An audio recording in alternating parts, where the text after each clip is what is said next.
Muy buenos días. Les damos la bienvenida a nuestro quinto simposio, Innovación para el Bien Común y Desarrollo Sostenible. Y dentro de esta sesión tenemos un tema muy relevante que es el rol de las empresas en la gestión de los derechos humanos. Un tema fundamental, ya que va más allá del cumplimiento regulatorio, donde las empresas, por la propia capacidad que tienen de impactar en sus grupos de interés, de influir y transformar sus entornos, pueden implementar e impulsar mejores prácticas de sostenibilidad. Desde luego, en este caso, hablando de derechos humanos, fortalecer toda esta gestión, poner a la persona al centro y con ello permear a toda su cadena de suministro, permear a sus comunidades, a sus grupos de interés. Qué importante es la gestión de las empresas, no solo en la economía. La sociedad y todo su entorno se va transformando. Y para esto tenemos a dos expertos que voy a presentar, dos expertos en el tema. Se trata, primeramente, del doctor Giovanni Figueroa, que es doctor en Derecho Constitucional por la Universidad Complutense de Madrid, sobresaliente cum laude, miembro del Sistema Nacional de Investigadores Nivel 2, autor de 3 libros y más de 50 publicaciones académicas, coordinador de proyectos financiados internacionalmente, profesor en México, Argentina, Perú, España e Italia. Actualmente coordina el doctorado interinstitucional en Derechos Humanos de la Ibero. Bienvenido, doctor. Asimismo, el maestro Marco Antonio Pérez Ruiz, MBA por la Universidad de Anáhuac, experto en sostenibilidad y derechos humanos, lideró Alliance for Integrity, programas de cooperación y proyectos de voluntariado internacional. Exdirector del Pacto Mundial de México, conferencista, autor y profesor universitario, promueve la Agenda 2030 y el desarrollo sostenible. Y estaré moderando, licenciada Angélica Morales Quesada, experta en gobierno corporativo, gestión de riesgos, responsabilidad social, compliance y ética empresarial. Ha liderado en multinacionales farmacéuticas como Novartis y Stendhal, ha presidido comités en IMEF, colabora en Aliarse y CEMEFI. Actualmente es profesora en la Ibero en el Diplomado de Herramientas para la Sostenibilidad, certificada como consejera independiente. Bienvenidos a nuestros expertos. Sin más preámbulo, maestro Marco Pérez, le cedo la palabra. Háblenos de la importancia que las empresas tienen en este rol para la gestión de derechos humanos. Adelante.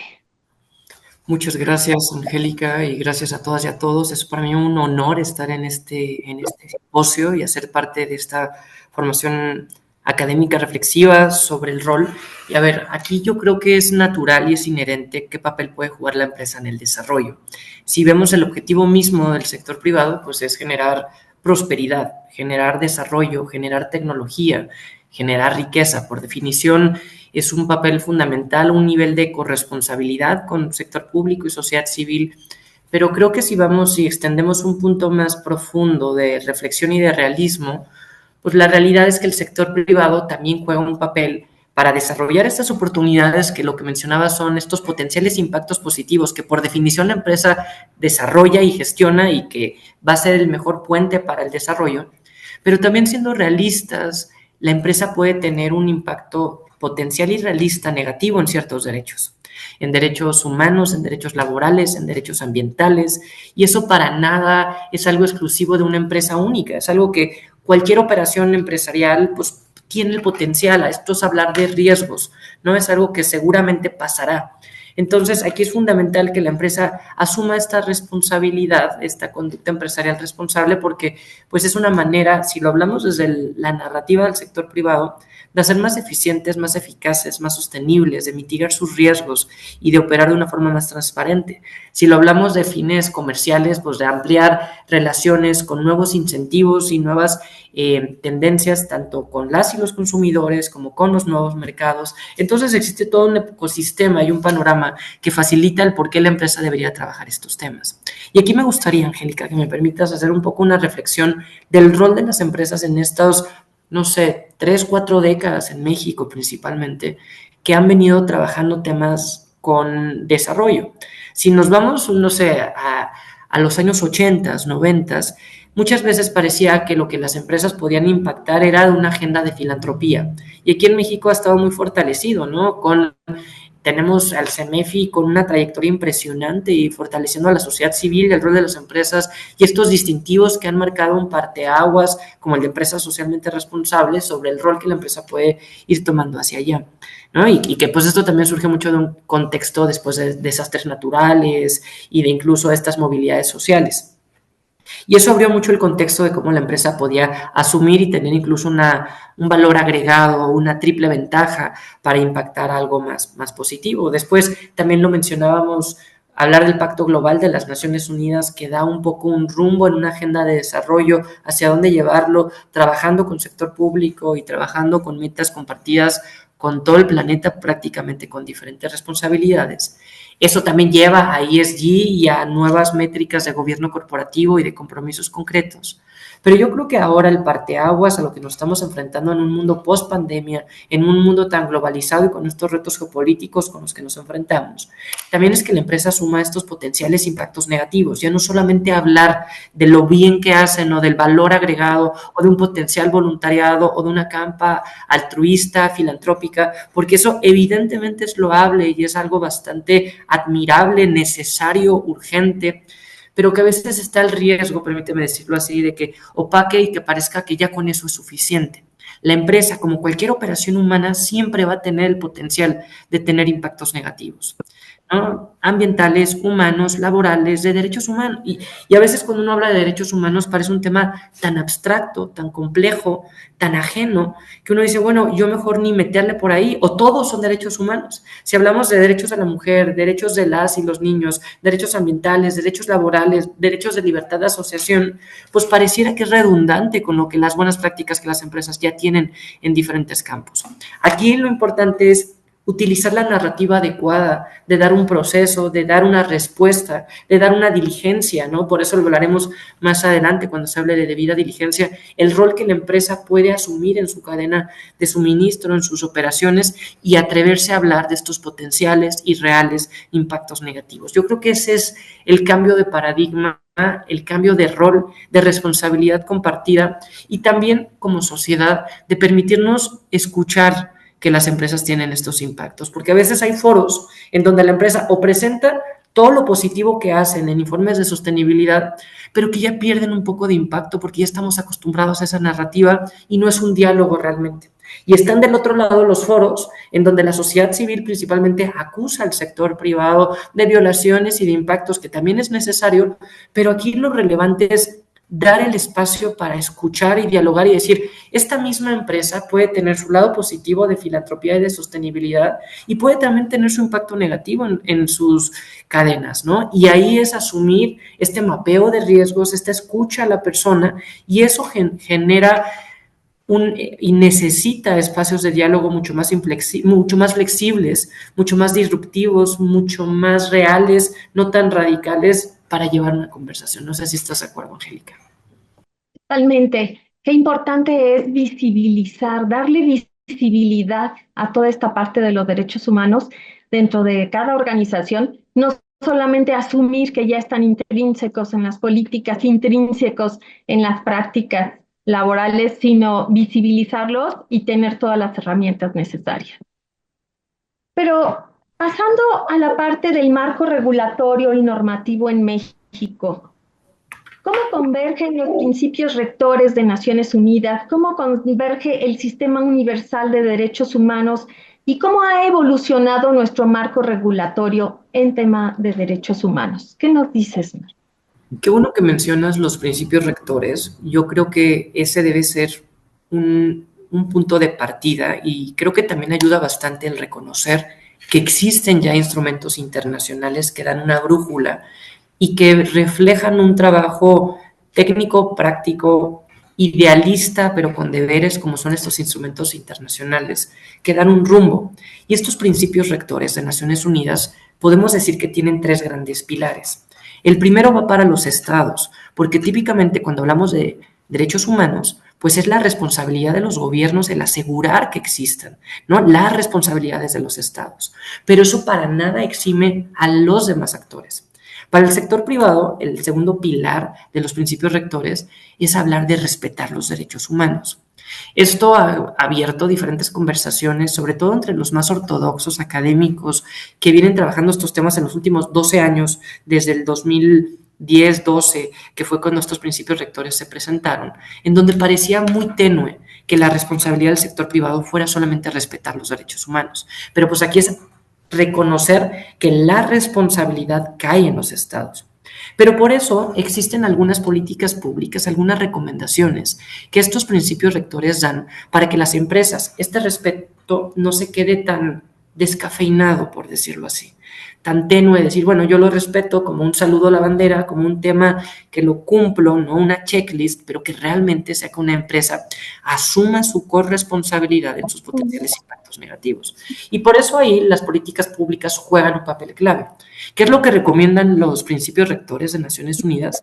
Que existan políticas de empresas, un plan nacional de acción que el Estado genere las condiciones para reforzar, para incentivar y dar responsabilidades a que las empresas y los estados, en este diálogo público-privado, exista un plan nacional de acción por las empresas y los derechos humanos. México tiene trayectoria aquí al respecto. En estos 11, 12 años, desde que se presentó, se ha venido trabajando, pero es algo que hasta la fecha, en pleno 2025, no se ha logrado materializar. Colombia lo tuvo, estuvo vigente, fue el primero, ya no está vigente.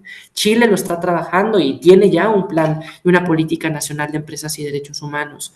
Perú, Ecuador, muchos países van avanzando y México ha tenido avances interesantísimos, pero por la complejidad que tenemos como país, por los cambios en nuestra ruta nacional que ha habido en estos 10, 12 años, no se ha logrado materializar. Y eso podríamos tomarlo como más que una desmotivación, un aprendizaje de lo complejo que es trabajar estos temas. Porque algo que queda claro aquí es que no lo quieren tomar a la ligera. Se está asumiendo y ha habido participación y mesas de diálogo y los gremios empresariales y la academia y la sociedad civil han jugado un papel fundamental. Aquí lo que creo que vale la pena, Angélica, mencionar son las otras políticas que se están dando en otros países, porque hoy en día es muy difícil entender que la política de Alemania, de Francia, de Reino Unido no afecten a una economía tan globalizada como la que vivimos el día de hoy. Y esto no es únicamente una narrativa para empresas multinacionales. Para las multinacionales, pues es obvio la responsabilidad que existe ahí. Pero en países como México, que nuestra mayoría de la economía descansa en pequeñas y en medianas empresas, para nada exime a esto un tema de responsabilidad, porque una pyme, el estar ahora hablando como lo estamos haciendo ahora a través de plataformas digitales, pues extiende que los canales de operación no se limiten únicamente a tu distancia geográfica, que realmente sean pymes sin saberlo, con un impacto internacional. Entonces, hay normas internacionales que sentan un precedente. Alemania trabajó una ley alemana de debida diligencia que por primera vez pone colmillos, pone sanciones a las empresas alemanas, a su cadena de suministro y a las empresas de cualquier parte del mundo que quieran trabajar en Alemania. Esto que está pasando con Alemania pasa igual con la Unión Europea. De hecho, Alemania inspira y lleva la conversación a la Unión Europea a que exista una directiva de sostenibilidad de debida diligencia para la Unión Europea. Y uno podría decir, bueno, yo soy una pyme que produce tornillos en el Bajío, en México. ¿Yo qué tengo que ver con eso? Bueno, pero tus tornillos, ¿a dónde van a parar? Van a los motores de un automóvil europeo. Entonces ya hay una responsabilidad. Tal vez la pyme no va a sufrir las sanciones del régimen europeo, pero sí su comprador. Y eso puede representar una barrera que es todo lo contrario. No queremos hacer más grande la brecha, sino que la empresa asuma esta responsabilidad con su cadena y decir, en conjunto, ¿cómo mitigamos estos riesgos para seguir trabajando en conjunto? Es ver así la política y las normas internacionales, ampliar un poco el espectro más allá de Estados Unidos, que evidentemente para México refleja una relevancia geográfica fundamental, pero con la Unión Europea, con Japón, entender cómo estas nuevas normas que van emergiendo en esta directiva y que tienen su propia discusión, abren oportunidades para el sector privado en México. Ciertamente, qué interesante ver todo este horizonte de cadena de suministro, todo este horizonte de interacción y cómo va permeando la responsabilidad y la conciencia y las buenas prácticas a través de toda la cadena de suministro, desde luego impactando hasta las pymes y abriendo oportunidades de negocio para todos. Eh, Ciertamente, muy interesante el panorama que nos muestras y cómo impacta a todo el sector empresarial. Entrando ya en este tema del sector empresarial, vemos que los gobiernos corporativos han tenido una evolución a la par muy importante en la adopción de buenas prácticas, en la integración de herramientas dentro de la organización y no solamente el gobierno corporativo, hablando de pymes, pues la alta dirección, en el momento que se integran políticas en derechos humanos, políticas de inclusión, diversidad, equidad, cómo se va enriqueciendo toda la gestión empresarial. Platícanos de toda esta evolución, ¿en qué momento estamos? ¿Qué nivel de madurez hemos alcanzado? Quizá como grandes, si lo clasificáramos en grandes empresas, medianas, pymes, desde tu punto de vista, ¿cómo han evolucionado nuestras empresas? Mencionas algo clave que es la relevancia de los gobiernos corporativos. Y un gobierno corporativo lo que hace en forma y en fondo muy congruente es dar como que el qué ya estaba establecido, pero el cómo es igual de importante, ¿no? El por qué, pues surge de la motivación, las empresas es el deber, el bien común, hay incentivos comerciales, creo que es lo que hablábamos en un inicio. El qué se puede hacer son herramientas concretas que podemos profundizar más adelante, como sería una potencial debida diligencia. Pero hablar de gobierno corporativo es el cómo se va a hacer. Y aquí las empresas, primero, ¿no? El rumbo que yo he podido percibir en la América Latina es que empezó con multinacionales que por su diversidad de actores, por el valor de mercado, por ser muchas empresas públicas con valores y que jugaban un papel en bolsa, pues había una estructura de transparentar, de tomar decisiones, que existiera un código de ética, que existieran unas normas de cómo hacer que las cosas funcionen de la mejor forma y que se pueda esto transparentar entre los diferentes grupos de interés y partes interesadas. Al haber dado ese punto de lanza en los gobiernos corporativos, también venían un protocolo de buena gobernanza de cómo funcionar. A veces con un riesgo de que esto caiga en un proceso burocrático, sobre todo pensando en el consejo o en el gobierno corporativo de una multinacional que cotiza en bolsa. Aquí el reto es cómo replicar estas buenas prácticas y aprender de las lecciones aprendidas, de los retos de capacidad y de estructura que se requiere para que funcione, para hacerlo accesible a una empresa pequeña y mediana, ¿no? Y aquí, pues lo importante es, uno puede usar como referencia las buenas prácticas y, por ejemplo, los gremios empresariales, Coparmex, el Consejo Coordinador Empresarial, Aliarse, presentan algunas directivas como un rumbo hacia dónde llevarlo, pero no funciona con un copy-paste. ¿No? Aquí la empresa tendría que tomar sus decisiones y realmente abrir ese proceso de consulta interna, de análisis de materialidad, de mapeo de impactos, para con base en eso definir la estrategia, lo prioritario para las operaciones de cada organización. Aquí la agenda de anticorrupción y de compliance ya marca un precedente. En los últimos 10 años hemos visto la evolución de esta agenda, ¿no? En donde antes el término de anticorrupción como que podía ser una amenaza a la visión pública de la empresa. Y después pues empieza a ver como esta mitigación muy estratégica y que no es solamente el no, ¿no? Que un policía interno, sino el cómo le hacemos para hacer las cosas bien. Siento que la estrategia de anticorrupción y de compliance, de cumplimiento, permitió a la empresa visibilizar, apostarle a la integridad empresarial. Creo que eso ya marca y rompe un poco el paradigma y cómo es como un seguro de vida, ¿no? Que no importa, o sea, esperas no quererlo usar, pero cuando lo usas agradeces tenerlo y haber hecho ese análisis previo. Entonces, si uno tiene esa lógica para una multinacional, pues se puede aplicar para una pyme y puede abrir oportunidades para trabajar también con la cadena de suministro y una potencial debida diligencia. Bien, muy importante este impacto que mencionas de la parte de compliance. la parte de las políticas dentro de la organización, lejos de ser policías, se convierten en un business partner que va de la mano con la organización, va en esta gestión de autoevaluación, de mejora continua, de identificación de riesgos, identificación de impactos, como bien mencionaste, y que enriquece la solidez del gobierno corporativo.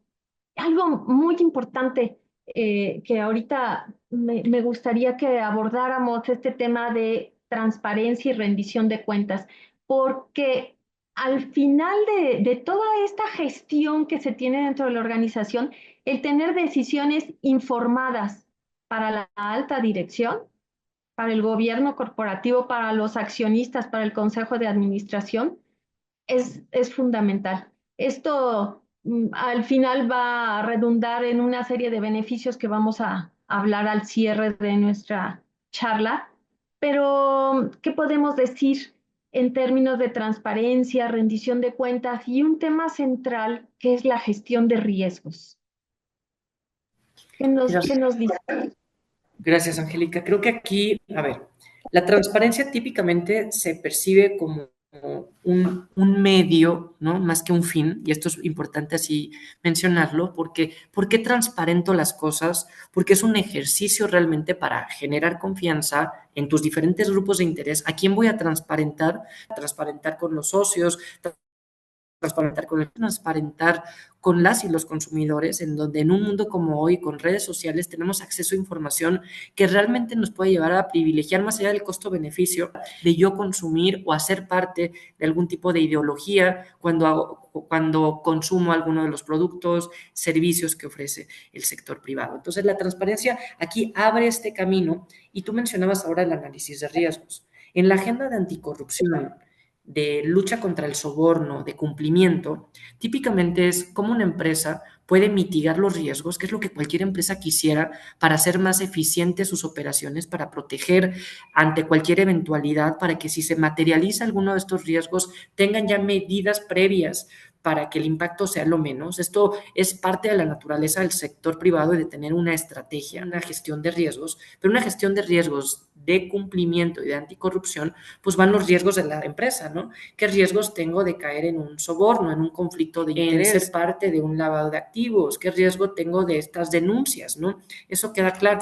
Aquí lo relevante va a ser, y el cambio de paradigmas, a mi parecer, y según lo que he podido estudiar y trabajar al respecto, es cómo estos riesgos que la empresa va a gestionar los va a hacer poniendo a la persona en el centro, no solo a la empresa, a una persona titular de derechos, a sus grupos de interés, lo que se conoce como stakeholders en inglés, a la comunidad a la que impacta, sí a sus personas trabajadoras, a sus colaboradores, pero a su cadena de suministro, a sus proveedores en Tier 1, en Tier 2, en la comunidad, a la competencia. Si una empresa se promueve en marketing, ¿qué impacto va a generar en la comunidad? ¿A qué niños está llegando el anuncio que estás teniendo? ¿No? Entonces, una vez que haces ese impacto y percibes la responsabilidad de la empresa en generar algún impacto o potencial impacto, ya sea que la empresa lo haga o sea uno de los terceros, cuando realmente estamos hablando del rol de la empresa en los derechos humanos y en los derechos ambientales. Justo si la sociedad civil lo sabe o algún tercero sabe que está funcionando o que se están levantando algunos potenciales impactos negativos, pues es cuando la empresa tiene que visibilizar y saber que existe. La debida diligencia, hay un modelo muy famoso que la OCDE, la Organización para la Cooperación y el Desarrollo Económico, visibilizó, primero para multinacionales, pero hoy en día realmente aplica para cualquier empresa en esta lógica de escalar y replicar herramientas, en donde es un diagrama en donde la empresa va a tener este compromiso para evaluar sus impactos negativos, no solo al interior, sino también en el exterior y en su cadena de suministro. Y con base en eso, abrir y hacer una consulta y preguntarle a sus grupos de interés y preguntarle a sus proveedores y preguntar a la comunidad cuáles son esos impactos negativos. Si existen esos impactos, si no existen, ¿cómo asegurar que no continúen? Si existen los impactos negativos, ¿cómo detenerlos inmediatamente? ¿No? Y si es necesario, reparar el daño que ya existe. ¿no? Y si existió de forma aislada, ¿cómo prevenir para que no vuelva a ocurrir? Y de un caso muy inductivo, ¿no? De pasó esto, asegurar que de forma sistémica no esté pasando en otros. Por eso es que aquí, por ejemplo, los canales de denuncia son fundamentales, canales de denuncia anónimos, confiables, sin represalias, con una protección a la persona denunciante, en donde realmente existan estos instrumentos de información, de diagnóstico, y que no sea meramente una consultoría de qué bonito lo que hago en filantropía y en responsabilidad social y quiero mi distintivo de tal y quiero ser parte de esta red de aprendizaje, sino realmente asumir ese impacto, trabajarlo en conjunto y decir cómo hago para que no vuelva a pasar. ¿No? Y por eso aquí se abren otros campos, porque aquí se puede abrir un campo legal, jurídico, de libertad de asociación, de sindicatos, de territorio, de comunidad. Son temas complejos, pero si una empresa asume este reto y asume esta narrativa que debe hacerlo, tiene que saber que se va a enfrentar a este tipo de realidades y que es necesario para así avanzar. La debida diligencia lo que da es un modelo, una especie de pasos de cómo ir avanzando, cómo utilizar las buenas prácticas de la comunidad internacional que he ido recogiendo en un proceso, para eso aterrizarlo en indicadores, en KPIs, en responsabilidades, en fechas de tiempo y realmente poder hacer un proceso que es cíclico.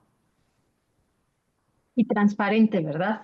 Desde Sí, luego, es parte de lo que decíamos, pero hablando precisamente de este obtener información dentro de la misma organización, de las encuestas de clima laboral, de las encuestas de NOM 035, ¿cómo podríamos asegurar que realmente tengan un retorno, una utilidad, que no nada más sean preguntas con cierta tendencia, porque los mismos colaboradores dentro de la organización muchas veces tienen incertidumbre cómo contestar esas cuestionarios y si van a tener alguna sanción, si van a ser respetadas sus opiniones, sugerencias, inclusive, etcétera. eso que mencionas, Angélica, yo creo que es el paso fundamental para que estos instrumentos funcionen, ¿no? Esa generación de confianza, de que lo que estamos está alineado con el objetivo de no sancionar y que haya una protección a la persona que está haciendo este tipo de análisis. Y por eso es importante muchas veces el acompañamiento de un tercero, pero también preguntar a los grupos de interés. Es responsabilidad de la empresa hacerlo en todas sus operaciones y también en su cadena de suministro. Ahí si la empresa se acerca y dice, a ver, te estoy haciendo este cuestionario, pues lo primero que va a decir es, voy a contestar lo que quieres oír para no perder la relación comercial, ¿no? Exactamente, Entonces, ese es un punto focal que al- buscaría cómo erradicarlo, cómo transformarlo, más que erradicarlo, transformar esa parte de la percepción del colaborador. y yo creo que estos simposios como estos, paneles como estos, son los que llevan a las reflexiones, porque difícilmente te diría que hay una respuesta concreta al respecto, porque es un factor humano tan complejo que cada caso tiene su propia naturaleza. Pero sí pueden haber algunas buenas prácticas. ¿Qué nos dice la comunidad de buenas prácticas o la comunidad internacional? Por ejemplo, una participación multiactor ayuda bastante a que se pongan sobre la mesa las diferentes opiniones. ¿Va a haber conflictos? Sí, Angélica, va a haber conflictos. Eso es negativo, no necesariamente es negativo. Es como los riesgos. El que existan estos impactos negativos o potenciales abren la conversación y aquí se tiene que generar confianza. Algo que queda claro es que va a tomar tiempo. Generar esta confianza es algo que no se da de un momento a otro. Por eso hablamos de cultura organizacional. Por eso las nuevas generaciones juegan un papel fundamental de decir, esto es lo que voy a exigir y hasta aquí voy a permitir, ¿no? Si se dice generación de cristal, claro, no voy a aceptar que se vulneren mis derechos, voy a poner en balance mi vida personal y voy a esperar las mismas condiciones si soy hombre, mujer y más allá de mis preferencias o mi identidad, ¿no? Eso realmente abre y cambia completamente las reglas de negociación y de diálogo, ¿no? Entonces, esto toma tiempo. Nosotros en la GIZ acompañamos un mecanismo de reclamación de derechos humanos en el sector automotriz. Y ha sido un cúmulo de aprendizajes y de reflexiones, y uno de ellos es, toma tiempo generar confianza, y toca escuchar, y hay un proceso de mejora continua, y por más que uno haga un proceso previo de diseño, ayuda bastante el tener una participación multiactor para realmente tener las diferentes perspectivas, y aquí la sociedad civil, la juegan un papel fundamental para acompañar estos procesos, para legitimizarlos y también para el sector privado reconocer que es un proceso de aprendizaje. Y eso sobre la marcha, ¿no? Se hace camino al andar. Realmente demostrar que no pasa nada, que se toman consideraciones, debida diligencia, saber responder. Responder rápido, que no haya negligencia, que no hayan sanciones, que no hayan represalias, que se opere. Si no pasa nada, o si lo que pasa es que pierdes tu trabajo por denunciar, no va a volver a denunciar nadie, ¿no? O si no hay una respuesta, pues te desmotivas. Yo por formación soy psicólogo, ¿no? Entonces aquí la perspectiva conductual juega un papel clave. Y más allá del castigo, es la motivación, ¿no? Los incentivos y que sean intrínsecos realmente, ¿no? Correcto. Muy interesante, maestro, toda este horizonte y este recorrido que nos ha mostrado, desde luego con su experiencia, con toda esta forma de abordar el tema de derechos humanos, nos deja mucho por delante, nos deja una inquietud, pero también la certeza de que se están dando pasos firmes, de que las mismas empresas están entendiendo el retorno social, el retorno en la productividad, que seguramente el afianzar estas políticas van a generarle. Muchas gracias, maestro. Gracias por su participación. Vamos a platicar un poco con con el maestro Giovanni Figueroa. Aquí Bueno, estoy ya. adelante, no sé Aló, si espero no soy tan experto como Marco en estos temas. Yo soy especialista en derechos humanos en general. Entonces, voy a dar mi panorama muy general sobre algunas problemáticas. Muy honesto, acepté la No, invitación, pero no no soy se experto preocupe, en derechos humanos y empresas. Entonces, no, espero no te poder cumplir preocupes. con el objetivo. Hablemos, platícanos desde tu experiencia y todo este conocimiento que tienes, es cómo abordar soluciones innovadoras en estos temas. Sí, pero antes me gustaría de todas formas, Angélica, a lo mejor hacer algún comentario más, además de lo que ya nos ha compartido Marco, sobre la importancia de la regulación que tiene, ¿no? La relación entre las empresas y los derechos humanos y después tocar estos puntos también que son importantes que estén debidamente regulados, no solamente como consecuencia de la obra del Poder Legislativo, sino también de los tribunales. Y creo que, por ejemplo, partiendo del ámbito internacional, las iniciativas de responsabilidad social corporativa son un paso, pues, en la dirección correcta, ¿no? Que tiene que tomarse en consideración, pero también hay que señalar que no son suficientes por sí solas. Las Claro, empresas creo que deben ir más allá de las meras acciones voluntarias y cumplir primero con marcos normativos internacionales, como por ejemplo los principios rectores sobre empresas y derechos humanos de la ONU, que son conocidos, porque estos principios en que las empresas tienen la responsabilidad de respetar los derechos humanos y de proporcionar recursos eficaces para abordar cualquier impacto negativo que se pueda causar, entre ellos los que mencionabas hace algún momento. Pero también hay un marco normativo en nuestro país acerca de los derechos humanos, ¿sí? Del cumplimiento obligatorio de esos derechos establecidos no solamente en sede nacional, sino también en sede internacional, como acabo de mencionar.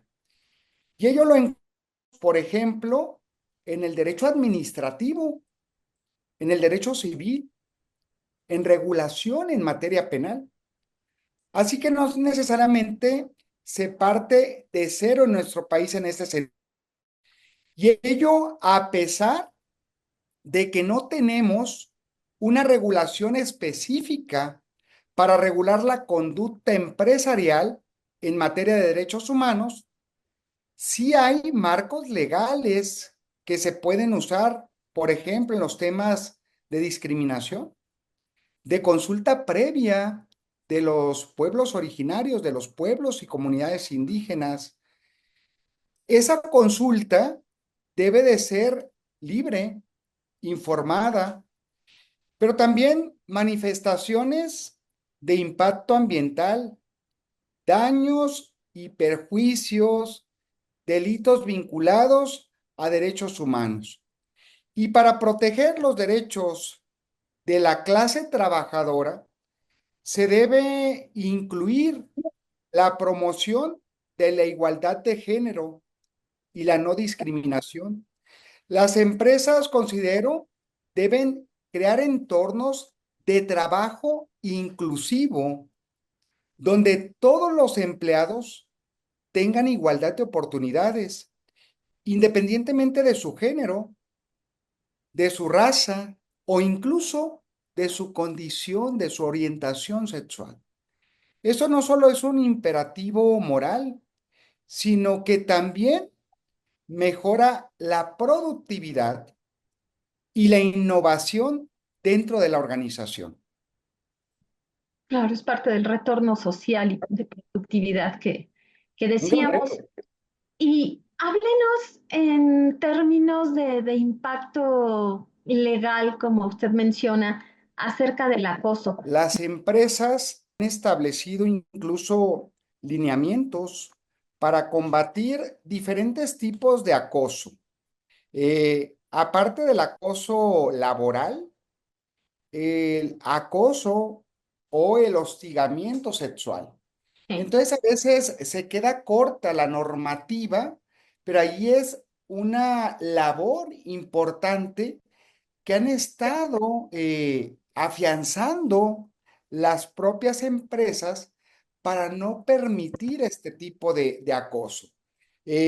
Con lineamientos muy específicos, con sanciones o incluso, por ejemplo, hay empresas que han capacitado de manera constante a sus trabajadores, no solamente acerca del respeto que tiene que haber entre hombres y mujeres, Angélica, sino también, por ejemplo, temas de nuevas masculinidades, ¿sí? Mm. Entonces, de paridad de género, y entonces no se han esperado a que haya una regulación normativa propiamente dicha emitida por el Poder Legislativo o incluso producto de sentencias de los tribunales mexicanos, y no solamente aquellos enfocados en materia laboral, ¿sí? Sino de los tribunales en general que dan lineamientos para las empresas, pero han ido en muchas ocasiones más allá. Algunas empresas que sirven de ejemplo para combatir, pero también para prevenir este tipo de acoso. Y nuestras naciones, como decíamos, ya están más informadas, ¿verdad? Afortunadamente sí, están más informadas eh, desde las aulas universitarias, en universidades públicas y privadas, donde se han desarrollado organismos, por ejemplo, procuradurías de derechos humanos, que antes nada más era por las universidades públicas, Sí. pero ahora ya hay universidades privadas. Una de las pioneras fue la Universidad Iberoamericana, con una Procuraduría de Derechos Universitarios. Ahora también se cuenta con comités que van Sí, concientizando, ¿sí?, a la comunidad universitaria, no solamente a los estudiantes, de la importancia del respeto que tiene que haber no solamente de los hombres hacia las mujeres, sino también de las mujeres hacia los hombres o de personas no binarias también. Y creo que eso es una discusión que afortunadamente se ha desarrollado en los últimos años y que cada vez vemos más presentes en las instituciones educativas. así es. Y qué interesante compartir esta parte de los comités, donde uno de los primeros comités que implementó, además del comité de riesgos y el de auditoría que ya tenían, fue el de no discriminación. Sí, Y fue un comité que para mi gusto, bueno, para mi entendimiento, fue de las primeras empresas que generó un comité específico para temas de no discriminación. y la discriminación implica varias cuestiones. Empezando por un mandato constitucional que deben de atender todas las autoridades, ¿sí? Pero no solamente las autoridades del Estado mexicano. Y esto que comentas, Angélica, es muy interesante y yo creo que lo tendríamos que difundir más, ¿sí? De cómo muchas empresas en nuestro país, no solamente nacionales, sino también transnacionales, cada vez más le apuestan a la inclusión, al combate de la no discriminación, al principio de igualdad de todas las personas, con independencia de su condición económica, social, de raza, decíamos hace un momento, de preferencias, de cualquier tipo, ¿no? Y cómo también las empresas cada vez más han tenido apertura para incluir y no discriminar a personas pertenecientes a pueblos y comunidades indígenas, a personas afrodescendientes, a personas migrantes o incluso empresas mexicanas que son un ejemplo a nivel internacional de cómo, por ejemplo, han sido configuradas específicamente para no discriminar a un grupo específico que son las personas que estuvieron privadas de su libertad. ¿Cómo le garantizamos a esos grupos que en muchas ocasiones tienen un estigma social de cómo se reinserten no solamente a la sociedad, sino también al ámbito laboral y garantizarles su libre desarrollo en espacios donde se sientan seguras y seguros? Y desde tu punto de vista, doctor, ¿qué mecanismos debiéramos de implementar? Eh, ¿qué parte del refuerzo dentro de nuestra cultura debiéramos buscar para consolidar una cultura inclusiva, para consolidar este respeto a los derechos humanos y que todos habláramos en la misma sintonía?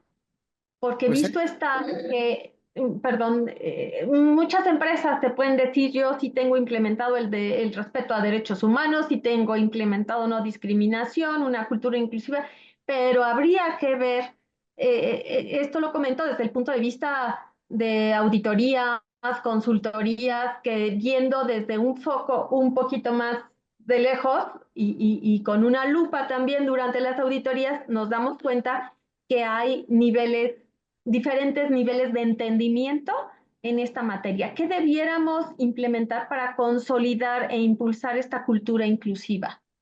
mira, la garantía, el respeto del principio de igualdad y no discriminación no solamente es una labor urgente, eh, una implementación que deben de tener como punto central las empresas, sino que yo lo veo además desde otro enfoque, Angélica. Eh, una cultura que empieza desde nuestro seno familiar. Desde ¿Cómo casa, ¿verdad? estamos educando a las nuevas generaciones que en un futuro muchas de esas generaciones se van a incorporar a empresas, ¿sí? Entonces, ¿cómo educamos a nuestros hijos? ¿Cómo conversamos, ¿sí? Con nuestros padres, incluso con nuestros abuelos, para que tengan muy afianzada esa idea de no discriminar, ¿sí? Hasta por color de piel en muchas ocasiones, Angélica, ¿sí? ¿Cómo capacitamos constantemente, ¿sí? A través de los gobiernos, ¿sí? Sí. A través de las universidades. ¿Qué tipo de mensajes enviamos? Yo recuerdo hace un par de años en la Ibero que cuando tú ibas a algún baño, estaban pegados algunos letreros en los espejos que estaban encaminados a que nos diéramos cuenta a través de mensajes contundentes que en muchas ocasiones no nos damos cuenta que estamos discriminando, a veces lo hacemos de manera inconsciente. Entonces, cuando vemos esos mensajes contundentes, ¿sí? Podemos decir, sin darme cuenta, estoy discriminando, ¿sí? Y sobre todo se discrimina a los grupos más vulnerables, Angélica. Claro. Personas de la comunidad LGBTQ+, ¿sí?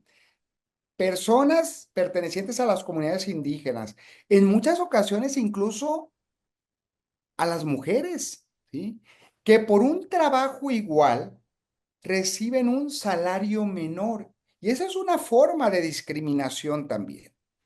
Y entonces es importante la capacitación constante por parte de las empresas de crear conciencia real, no solamente como simples indicadores para salir bien evaluadas, sino para profundizar, ¿sí?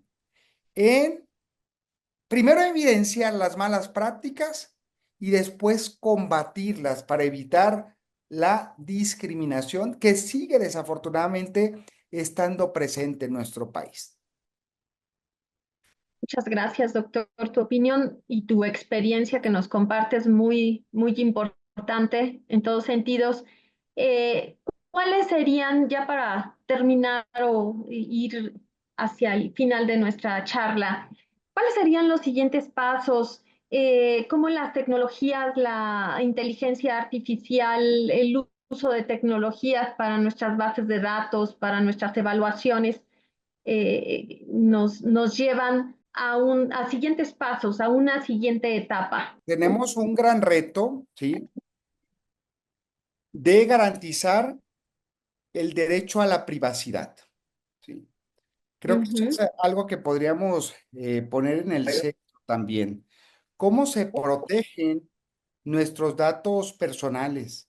Porque hay que recordar, no sé si te ha pasado en alguna ocasión cuando vas a un centro comercial, que hay algunas empresas encuestadoras que te dicen, que te ofrecen incluso viajes, que te digan, sí, pero debe darme su teléfono, su correo electrónico, alguna serie de datos.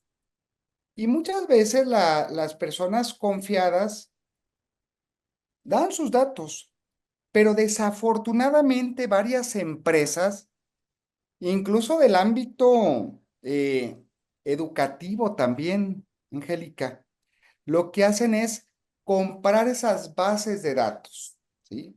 Y entonces creo que hay que ser muy cuidadosos también como ciudadanía a quienes les compartimos los datos. Y hay que utilizar las nuevas, sí, las nuevas tecnologías, ¿sí? Pues sí, para beneficio, sin perder de vista que en las empresas pues trabajan seres humanos que Claro. tienen que garantizarles, ¿sí? Sus derechos, entre ellos muchos de los que se han comentado ya por Marco y que ahora algunos de ellos he comentado. Muy bien, doctor. Tenemos desafíos importantes. Eh, eh, Recientemente se están implementando también taxonomías en la que se incluyen capítulos de derechos humanos, taxonomías para las normas de información sostenible que se están implementando también para empresas que cotizan en bolsa.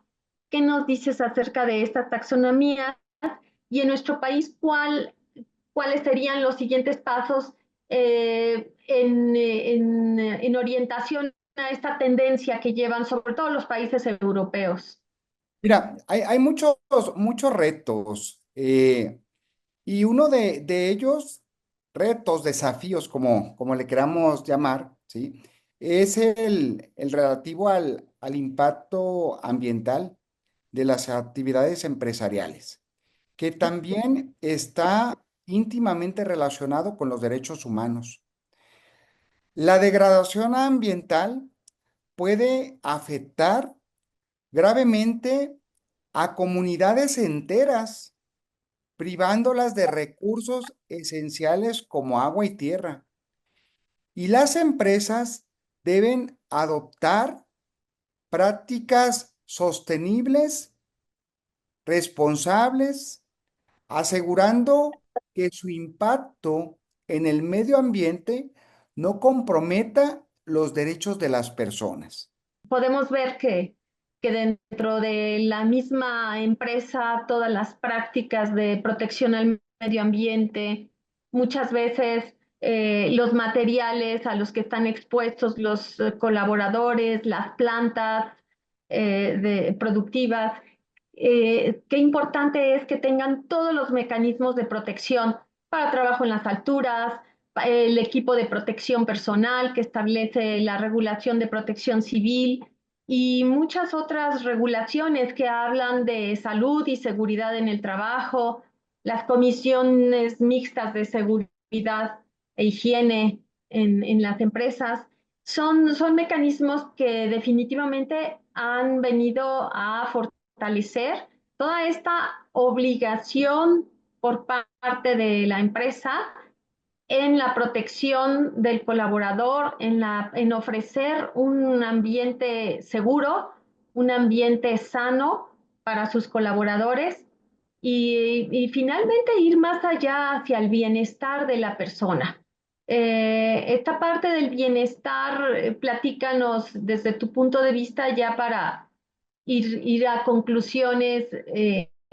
¿Cómo se ve ahora? Quizá antes hablar de bienestar dentro de una organización decían, pues está dentro del clima laboral y suficiente, pero platícanos de cómo este término de bienestar eh, dentro de la organización, ¿cómo se maneja? ¿Cómo lo ves? Claro. Y hay que relacionar el bienestar con la gestión de riesgos, a las que hacías alusión hace un momento, ¿sí? Y considero que las empresas, como actores económicos fundamentales, tienen un papel crucial en la promoción y protección de los derechos humanos, pero su influencia va más allá de su ámbito operativo. Y hay que Ujú. recordar que afectan a comunidades, trabajadores, pero también a consumidores. Por lo tanto, es esencial que adopten un enfoque proactivo en la identificación y mitigación de riesgos relacionados con los derechos humanos en sus cadenas, por ejemplo, de suministro, pero también en sus operaciones. Uno de los ámbitos que considero, Angélica, más críticos es, por ejemplo, el trabajo forzado, pero también la Los horarios. explotación laboral. Muchas empresas, en busca de reducir costos, pueden verse tentadas a subcontratar en regiones donde las regulaciones laborales son más débiles. Y esto puede dar lugar a violaciones de derechos humanos, como por ejemplo condiciones laborales inadecuadas y salarios injustos. Y para contrarrestar esto, las empresas deben implementar prácticas de debida diligencia Due en derechos diligence humanos. en la cadena de suministro, como dice. Claro, por supuesto, pero además garantizar que se tengan estándares laborales justos, pero además éticos. Muy interesante. Volvimos a tocar el tema de due diligence que ya habíamos mencionado con el maestro Pérez, pero esto que nos dices es de alta valía. ¿Por qué? Porque aunque seas una pyme, el conocer tu cadena de suministro o desde el productor de la materia prima, qué prácticas laborales tiene, es un derecho para cada empresa. El implantar este due diligence para hacer el checklist, el cuestionario de todos los puntos clave para prácticas laborales justas, y entonces eso enriquece y no me hace cómplice, porque desde el momento en que yo estoy comprando el café a una empresa que utiliza trabajo infantil, no me puedo tapar los ojos y no puedo decir no soy yo, lo estoy contratando y al contratarlo ya soy parte de esa cadena de malas prácticas que definitivamente rechazamos. Yo sé que todos rechazamos estas malas prácticas, pero hagámoslo patente en el diario contratar, en el diario acontecer de cada una de las empresas. No sé si nos quieras dar algún otro comentario a manera de conclusión, doctor. Claro que sí, con todo gusto, Angélica. Y sí, tocas un punto muy relevante que muchas veces se pierde de vista, ¿no? Muchas veces se considera que es una obligación solamente de las empresas garantizar los derechos laborales, pero también, ¿qué estamos haciendo nosotros como consumidores? Y creo que Como sociedad civil, ¿no? eso Ajá. es, ¿sí? Porque los derechos humanos, si bien son principios universales, ¿sí? Que en mayor o menor medida conocemos, ¿sí? Que deben garantizar la dignidad, la libertad y algo que comentabas hace un momento, el bienestar de todas las personas. Y en relación a lo que estamos comentando, pues de la clase trabajadora, en el ámbito empresarial, la relación entre derechos humanos y empresas ha cobrado una relevancia afortunadamente creciente en las últimas décadas.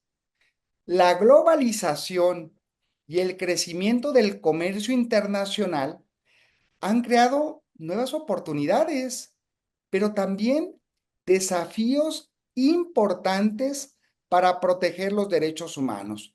Y en conclusión te diría que esa relación entre derechos humanos y empresas es un área todavía crítica que requiere atención, pero también acción por diferentes actores. Las empresas no solo deben ser responsables en su operación, sino también proactivas en la promoción y protección de los derechos humanos.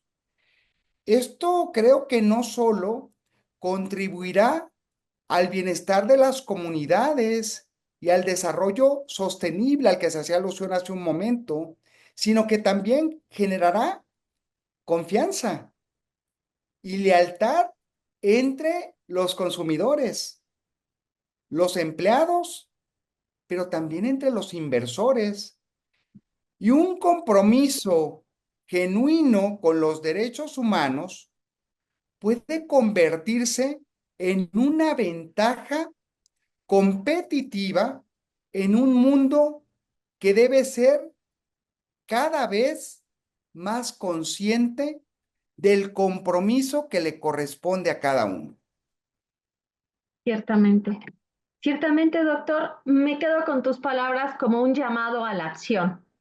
Un llamado a la acción para empresas, no importa, son pymes, grandes empresas, para la misma sociedad, para los consumidores, un llamado a la acción para nuestra audiencia. Y con esto darte las gracias por compartir tus conocimientos, tu expertise. Sin duda, muy valiosa la información que nos abre un panorama hacia mejores prácticas. Te agradezco mucho y ha sido un gusto platicar con ustedes. Muchas gracias, Buenas Angélica, tardes. con todo gusto. Gracias, doctor. Hasta aquí mi participación. Angélica Morales. Buenas tardes. Buenas tardes. Buenas tardes a todas y todos. Hoy llegamos al cierre de un simposio profundamente inspirador, lleno de conocimiento transformador. Como fundador de la cátedra Construir para el Bien Común y el Desarrollo Sostenible, me siento muy agradecido por lo que hemos construido juntos durante estos días. Este espacio, celebrado tanto en la Universidad Iberoamericana como de forma virtual, ha sido testigo de ideas que desafían lo establecido y siembran esperanza.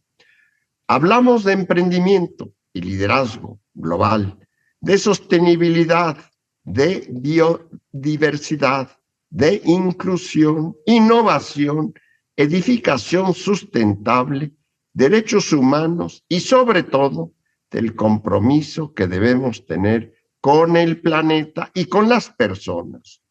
Quiero expresar mi agradecimiento a las 28 personas que participaron como ponentes o moderadores, cuya generosidad y experiencia han hecho posible un contenido de altísimo valor para nuestro estudiantado.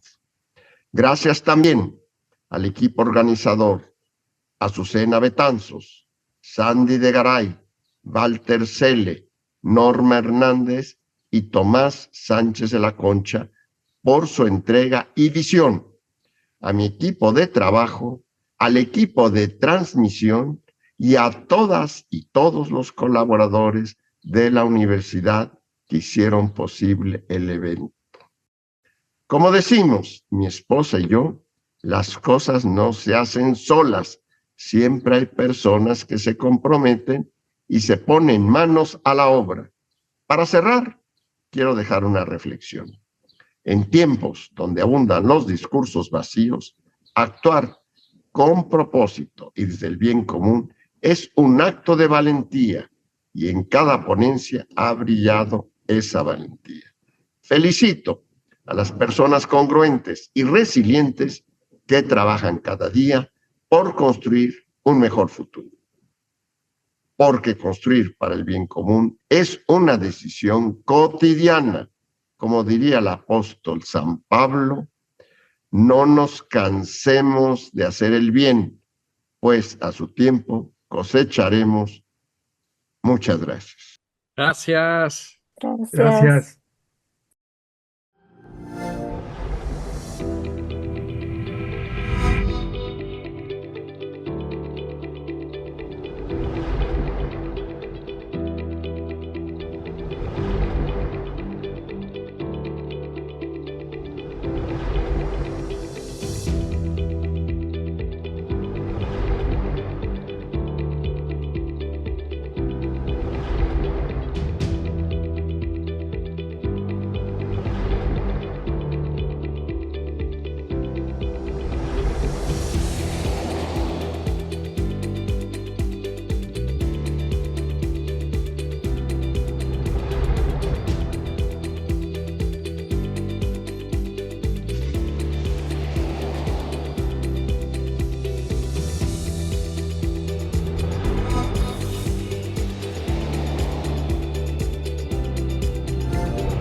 Universidad Iberoamericana presentó